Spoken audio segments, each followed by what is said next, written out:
বিসমিল্লাহ, আলহামদুলিল্লাহ, আসসালাতু আসসালামু আলাইকা ইয়া রাসূলুল্লাহ, আসসালাতু আসসালামু আলাইকা ইয়া হাবিবাল্লাহ, আসসালাতু আসসালামু আলাইকা ইয়া শাফিউল মুসলিমিন, আসসালাতু আসসালামু আলাইকা ইয়া রাহমাতাল লিল আলামিন।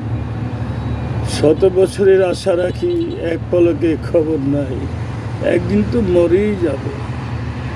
তাই মন চায় অনেক কিছু বলে যাই, আমার নিঃশ্বাস শেষ, কথা বলতে পারবো না। তাই আজকে আবার টিপস হলো, সারা বিশ্ব মুসলিমের কাছে আমার আকুল আবেদন। আমরা সবাই জানি সারা বিশ্ব আজ কোন দিকে ধাবিত, মানে বিশ্বযুদ্ধ দামামা যেমন বাড়ছে। আজ কত বৎসর যাবৎ ফিলিস্তিনি ভাই বোনদের উপর নির্যাতন, জুলুম, গাজার ভাই বোনেরা খাওয়াতে দূরের কথা পানিও পাচ্ছে না। কিন্তু যারা বিশ্ব মোড়ল, বিশ্ব নেতা, তারা ভুলে গেছে আমরা সারা দুনিয়ার আদম সন্তানগুলি একই পরিবারের সন্তান ছিলাম। ধর্ম থাকতে পারে ভিন্ন, কিন্তু আমরা মানুষের প্রতি এত জুলুম, নির্যাতন, অত্যাচার কীভাবে করি, কীভাবে মানুষের চোখের পানি, মানুষের কান্না আমরা সহ্য করি। এই যে বর্তমান পরিস্থিতি, গাজা ফিলিস্তিনের উপরে হামলা, ইরানের উপরে হামলা, এবং আমার ইসরায়েলি, তারও আল্লাহর সৃষ্টি, তাদের উপরে হামলা হচ্ছে এবং হবে। দায়ী তো তারা আগে আমাদের নিষ্পাপ শিশুদের, নিষ্পাপ মানুষদের হত্যা করেছে। তারা ছিল যাযাবর। তাই তারা সীমা যখন অতিক্রম করেছে এবং যারা তাদেরকে সহযোগিতা করছে, আজ বিশ্ব মুসলিম উম্মাহকে ধ্বংস করার জন্য, আমার দৃঢ় বিশ্বাস, আমরা যারা একত্ববাদে বিশ্বাসী, আমরা যদি একটু কাজ করি, কোনো দিন আমাদেরকে নিশ্চিহ্ন করতে পারবে না। বরং সর্বশক্তি আল্লাহ পাক এই পৃথিবীর জমিন থেকে ওদেরকে নিশ্চিহ্ন করে দিবে। একটু কাজ করতে হবে। কাজটা হলো, আমি তো অতি নগণ্য সাধারণ মানুষ।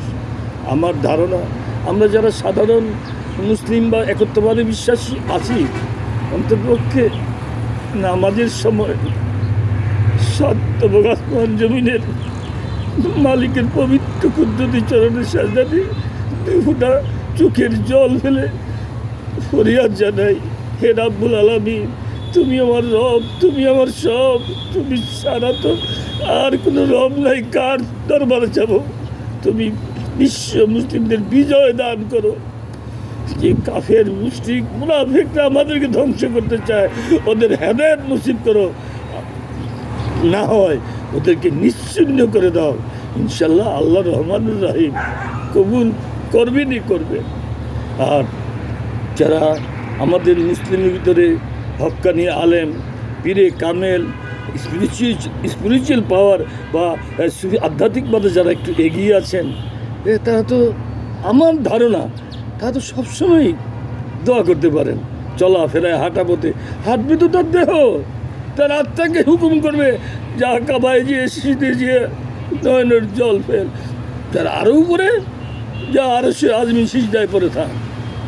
যারা একটু উপরের লেভেলে আছে আধ্যাত্মিকভাবে, এমনিভাবে কুঠি কুঠি মুসলিম নরনারী যদি সাত্তব আসমান জমিনের মালিক রহমানুর রাহিম, গাফুরুর রাহিমের দরবারে ফরিয়াদ করি, বিজয় আমাদের হবে ইনশাল্লাহ।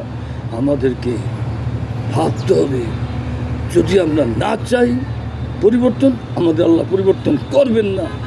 আর যদি আমাদের বিজয় না হয়, এই বাংলাদেশের জমিনে আমরা যে মুসলিম আছি, তার যদি যে কী পরিণতি হবে, একটু ভাবতে হবে।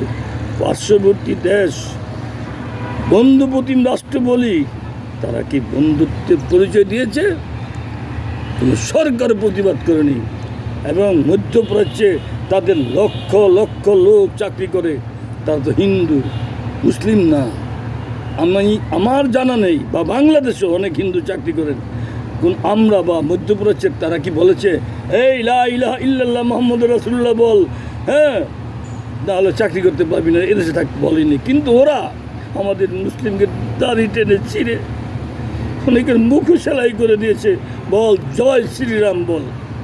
এখন যদি আমাদের মুসলিম উম্মার বিজয় না হয়, এই ভূখণ্ডের মুসলিমদের অবস্থা কি হবে আমি করুণ পরিণতি দেখছি। আরেকটা ভিডিওতে কিন্তু আমি বলেছি, যেই কালো দানবের সাথে 1974 সালে আমার সাথে রাত 2টা দেখা হয়েছিল, আমি বলেছি যে কালো দানবের মতন থাবা দিবে আমাদের এই ভূখণ্ডকে, দেশি বিদেশি চক্রান্ত। তাই আবার বলবো, আসুন আমরা সবাই আল্লাহর কাছে ফরিয়াদ জানাই, মুসলিম উম্মার বিজয় কামনা করি, সব এক হয়ে যায়, না হয় পরিণতি ভালো হবে না। আমার মন বলছে, আমি একজন সাধারণ মানুষ, অতি নগণ্য, আমি নিজে অকপটে স্বীকার করি কুত্তার গুণ আমার ভিতরে নাই, আমি কুত্তার চেয়ে অদম। যদি আমার কথাগুলি আপনাদের ভালো লাগে, আমি আবার বলবো, আমরা কিছু সময় ব্যয় করি, আল্লাহর দরবারে ফরিয়াদ জানাই, চোখের জল ফেলাই, হে আল্লাহ বিশ্ব মুসলিমদের বিজয় দান করো, বিজয় দান করো, বিজয় দান করো। বিজয় ইনশাল্লাহ হবে যদি আমরা মনে প্রাণে চাই। আল্লাহ হাফেজ।